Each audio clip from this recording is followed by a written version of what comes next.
सबको नमस्कार। कल लासा ज्ञात करने की गुणनखंड विधि पर हमने चर्चा किया था। आज एक दूसरी विधि है भाग विधि, उस पर हम लोग चर्चा करेंगे। भाग विधि में ये सबसे प्रचलित विधि है और ये सबसे आसान विधि है। इसी विधि का प्रयोग करना उचित भी रहेगा। जैसे एग्जाम्पल लीजिए, भाग विधि से कैसे लासा ज्ञात करेंगे उसके लिए एग्जाम्पल मैं दिखा दे रहा हूँ आपको। जैसे 48, 72, 60 और 84 मान लीजिए एग्जाम्पल है 48, 72, 60 और 84 का लासा ज्ञात करिए। ये पूछ लिया आपसे, क्या करेंगे जरा ध्यान दीजिए। भाग विधि का प्रयोग कैसे करेंगे? 48, 72, 60 और 84 इस प्रकार से आप लिख लेंगे। ध्यान रखिएगा, चाहे 2 संख्या हो, चाहे 4 संख्या हो, चाहे जितनी संख्याएं हों, अधिकतम 4 मिलेगा आपको, या 4 या 5 हो सकता है। तो ध्यान दीजिए, इसका लासा कैसे ज्ञात कर लेंगे। सबसे पहले सबसे छोटी संख्या 2 से विभाजित करेंगे। तो कि 2 दूने 4 हुआ, 2 चौका 8, यहाँ 2 तिया 6 और 2 छक 12 हुआ, और यहाँ 30 दूना 60 और यहाँ 2 चौका 8, 2 दूना 4। इस तरीके से फिर 2 से विभाजित करिए। यहाँ पर 1 और यहाँ पर 2 हो जाएगा, और 18 दूना 36 होता है, 15 दूना 30 होता है, 21 दूना 42 होता है। इस तरीके से आप 2 से भी तब तक 2 से विभाजित करते जाएंगे जब तक पूरी तरह से 2 से कटने वाली संख्या समाप्त न हो जाए। जैसे 2 फिर विभाजित कितना होगा, 2 छक 12 हुआ, 2 9 18 हुआ, यहाँ 15, यहाँ पर 21। यानी जो विभाजित ना हो रहा हो 2 से, उसको हम वैसे ही लिख देंगे। ठीक है ना, ध्यान रखिएगा। फिर 2 से विभाजित करिए। यहाँ पर अभी देखिए 2 तिया 6। अब 2 से विभाजित होने वाली संख्याएं नहीं बची हैं। अब हम 3 का प्रयोग करेंगे। ठीक है ना, 3 एकम 3, 3 तिरिक्का 9, 3 पचे 15 और 3 सते 21।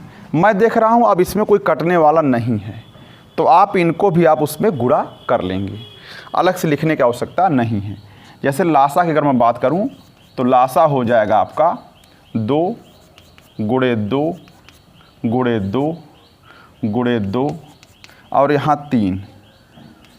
अब ध्यान रखिए, ये सब भी उसमें रहेंगे। 1 से गुणा करने पर प्रभाव नहीं पड़ता, चूँकि ये सब संख्या अलग अलग हैं। अब 3 से काटेंगे तो वही 3 एक बार मिलेगा, 5 एक बार, 7 एक बार, तो इन सबको भी हम उसी में लिख लेंगे। 3 गुणे 5 गुणे 7। अच्छा, तो अब ज़रा ध्यान दीजिए। तो 7 पचे 35, 35 तिया 105, 105 तिया 315, 315 दूना 630 होगा, 630 दूना 1260, 1260 दूना हो जाएगा 2520, और 2520 दूना हो जाएगा 5040 हो जाएगा। 5040 ये आपका आंसर हो जाएगा। और आगे भी आप चाहें तो कर सकते हैं, खैर इतना आप जानते भी हैं। आगे बढ़ते हैं। इसी विधि के प्रयोग से आप लासा ज्ञात करेंगे। सिमटा दिया जाए।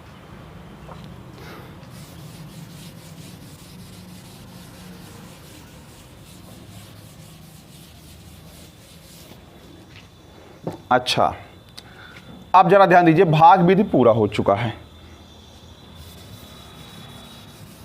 अब कैसे कैसे क्वेश्चन मिलते हैं और साधारण प्रश्न की बात हम बाद में करेंगे, उससे भी लेवल 0 के क्वेश्चन कैसे मिलते हैं। जैसे एक क्वेश्चन में दिखा दे रहा हूं, जरा ध्यान दीजिएगा। जैसे मान लीजिए 17 की घात 5 है, 17 की घात 20 है, 17 की घात 7 है, 17 की घात 15 है।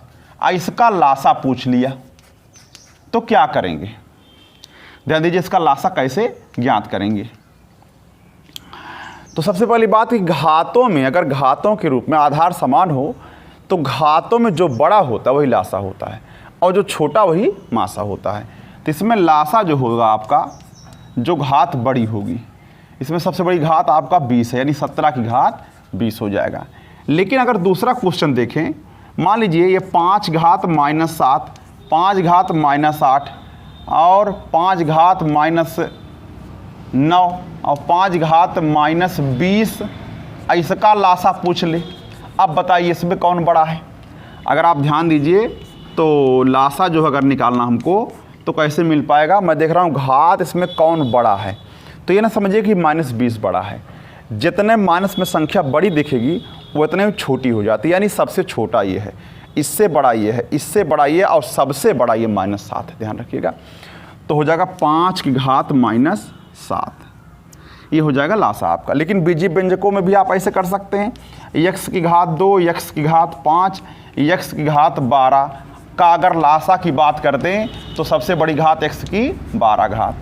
ऐसे ही आप चौथा क्वेश्चन भी कर सकते हैं, जैसे एग्जाम्पल में x + 1 का स्क्वायर x और x + 1 xy का लासा अगर कह दे क्या होगा। तो ध्यान दीजिए कि आपके पास x + 1 यहाँ भी है, यहाँ भी है, दोनों घात बड़ी कौन है, ये 2 घात सबसे ज़्यादा है, तो x + 1 की 2 घात लिखेंगे, लेकिन x यहाँ भी उसको भी लिख लेंगे। और चूँकि इसमें कॉमन वाला तो लिखते ही हैं, जो कॉमन नहीं है उसको भी हम लिख लेते हैं, तो ये हो जाएगा आपका लासा। अच्छा, समस्या तब होती है जैसे मान लीजिए एग्जाम्पल नंबर 5 हो गया, 3 की घात 4, 3 की घात 4 और 4 की घात 3 का लासा आपसे कह दे, तब क्या होगा। अब देखिए 3 घात 4 81 होता है और 4 घात 3 64 होता है, इसका लासा पूछ लिया आपसे, ठीक है ना। तो क्या होगा जरा देखिए ध्यान से। तो कहने का मेरा मतलब है कि अब इसका लासा, अब चूंकि इसमें कोई भी चीज़ कॉमन नहीं है, वैसे भी देखने पर ये 3 3 3 है सब, ये 4 4 4 है, तो जब लासा निकालेंगे तो सिर्फ दोनों गुणा ही करना पड़ेगा, हमारे पास और कोई चारा नहीं है, यानी दोनों सहभाज्य संख्याएं हैं, तो उनका लासा निकालने के लिए हम सिर्फ गुणा कर देते हैं। अब गुणा करने के तमाम तरीके भी हैं, जैसे 81 में आप 64 से गुणा कर रहे हैं तो 4 एकम 4 लिखेंगे और 4 अठे 32 और 6 एकम 6, 32 और 6 38 के 8 लिखेंगे, हासिल आए 3, 6 अठे 48 और 3 51 हो जाएगा, ठीक है ना। इस तरीके से 5184 आप लिख सकते हैं, आंसर हो जाएगा।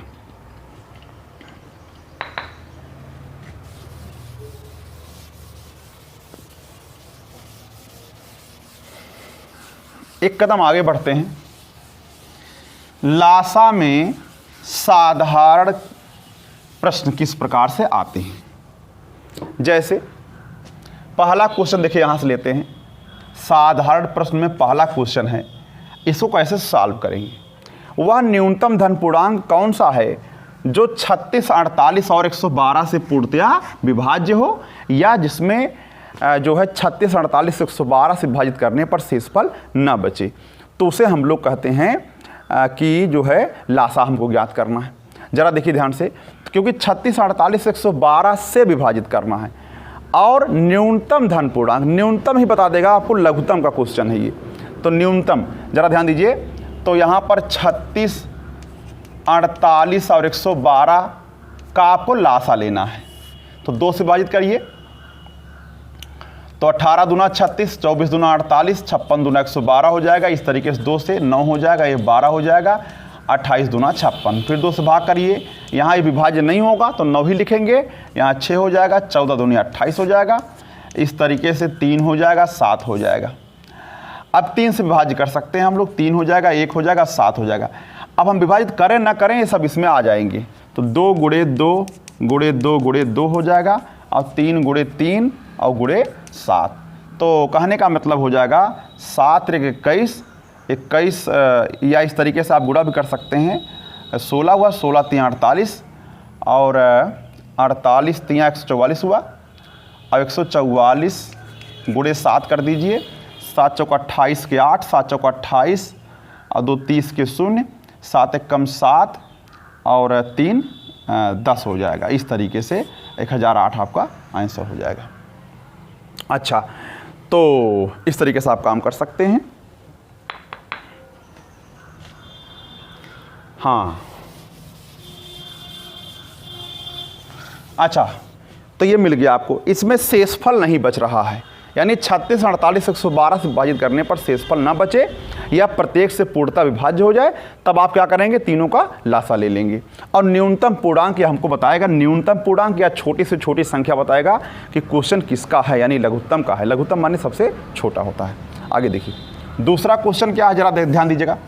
अब इसमें क्या है, वह छोटी से छोटी संख्या यहाँ पर भी है, लेकिन जो 12, 15, 20, 12, 15 और 20 से विभाज्य हो और पूर्ण वर्ग हो। एक नई बात लगा दिया, ध्यान रखिएगा कि पूर्ण वर्ग हो। अगर मैं यहाँ पर पूर्ण वर्ग की बात कर दूं कि पूर्ण वर्ग हो, तब क्या होगा। तो सबसे पहले हम इसका लासा निकालते हैं। तो लासा निकाल के देखेंगे कि वो पूर्ण वर्ग संख्या है या नहीं। अगर नहीं होगा तो उसको बनाएंगे। अब कैसे बनाएंगे हम सिखा रहे, जरा देखिए। 2 छक 12 हुआ, ये चूँकि 2 से कटने वाली संख्या नहीं, इसलिए वैसे उतार देंगे यहाँ पर। यहाँ 10 हो जाएगा। 2 3 6, 15, 2 5 10 हो जाएगा। अब यहाँ आप 3 से विभाजित करेंगे, 3 1 कम 3, 3 5 15, यहाँ 5 रहेगा। तो आप 5 से विभाजित करेंगे 1 और आपका 1 1 हो जाएगा।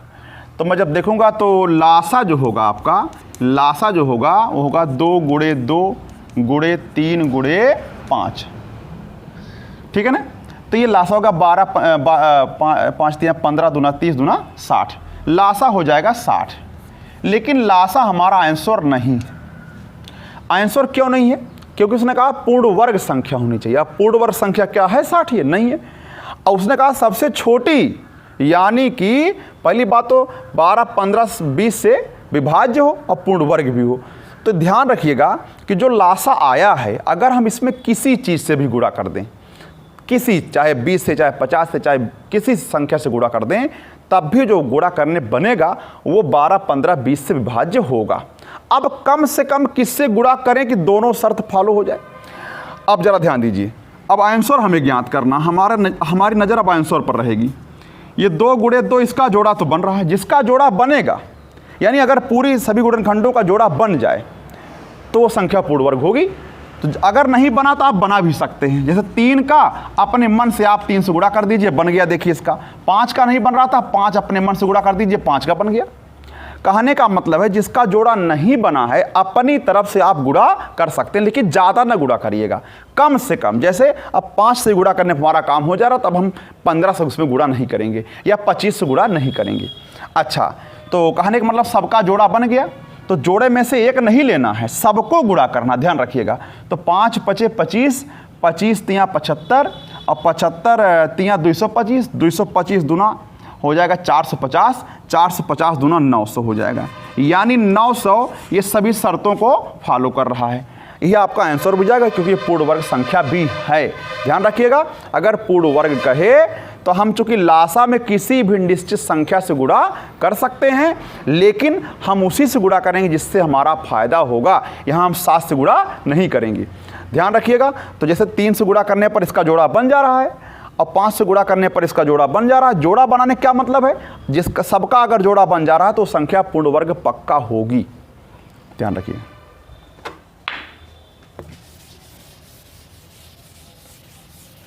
अच्छा, अगला और तीसरा क्वेश्चन है, लास्ट वन क्वेश्चन है। 3 से और अगली 2 अभाज्य संख्या, अभाज्य संख्याओं की शुरुआत कहाँ से होती है, 2 से। ध्यान रखिएगा, एक अभाज्य संख्या के अंतर्गत नहीं आता है। अभाज्य संख्याओं की परिभाषा ही है कि एक से बढ़ी हुए संख्याएं, एक से बढ़ी हुई संख्याएं जो 2 और एक से बढ़ी हुई संख्याएं जो एक और अपने के अलावा किसी अन्य संख्या से विभाजित ना हो। तो सबसे पहली जो है अभाज्य संख्या आपकी कौन है बताइए। सबसे पहली संख्या 2 है, लेकिन हमें 2 नहीं लिखना, कहा 3 से और अगली 2 अभाज्य संख्या 5 और 7। 3 के बाद अगली 2 अभाज्य संख्या 5 और 7 है। इनका लासा लीजिए। क्यों लासा लीजिए, क्योंकि कहा से विभाज्य लघुत्तम पूर्णांक बताइए। इन तीनों से कट जाए ऐसी कोई संख्या बताइए। लघुत्तम का मतलब नहीं है कि इससे छोटा होगा, नहीं, वह संख्या सबसे छोटी होगी जो इन सबसे कटने वाली हैं, क्योंकि इन सबसे कटने वाली तमाम संख्याएं हैं, उनमें सबसे छोटी होगी वो।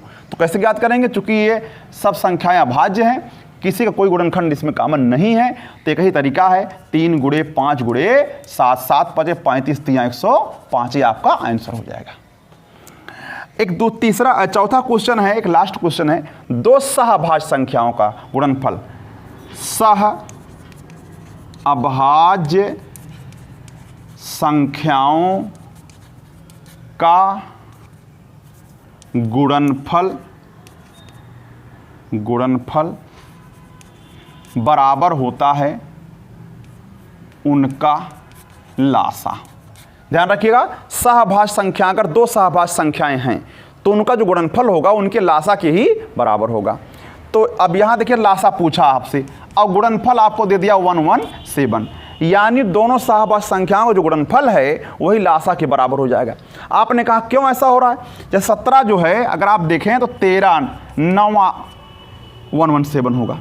अच्छा, तो यानी कि आप देखिए दोनों असहभाज्य संख्या है, इनका लासा निकालिए। लासा निकालेंगे तो गुणा ही करना पड़ेगा, यानी कि दो सहभाज्य संख्याओं का जो लासा होता है वो उनके गुणनफल के बराबर होता है। तो आप कह सकते हैं कि आपका आंसर वही 117 हो जाएगा आंसर। और इस पर बाकी बातें हम कल सिखा देंगे आपको।